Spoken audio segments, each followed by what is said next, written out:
अंतिम पेपर कहां से आने वाला है? कौन सा होगा, पता है? अंतिम पेपर कौन सा होगा?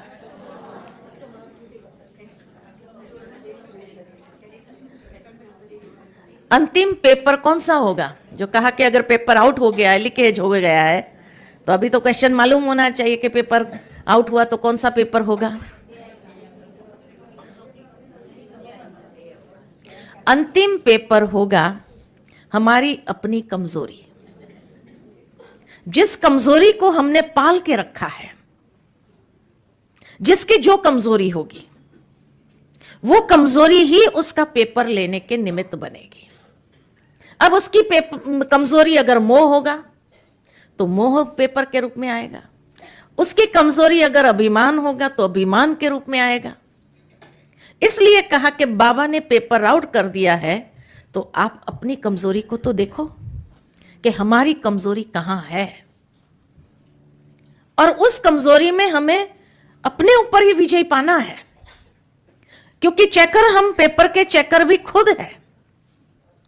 और इसीलिए जैसे ही हम पास हुए या फेल हुए, और उस घड़ी अगर पास हुए तो खुशी होगी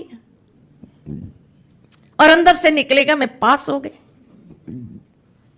और अगर उस घड़ी फेल हो गए तो खुशी खत्म और आएगा फेल हो गए।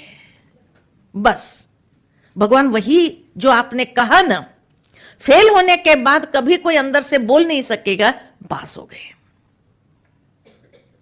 तो इसीलिए जैसे ही ये संकल्प आएगा, क्या करें, फेल हो गए, बस वो आपका जो डिसीजन होगा पास या फेल का, वही फाइनल है। इसलिए कहा कि यहां पेपर भी आउट है, रिजल्ट हमारे हाथ में है कि हमें क्या करना है। समय हमको मिला हुआ है, जिस तरह कोई भी स्कूल में या कॉलेज में भी जब पढ़ाई पढ़ा दिया तो फिर रिवीजन के लिए समय दिया जाता है।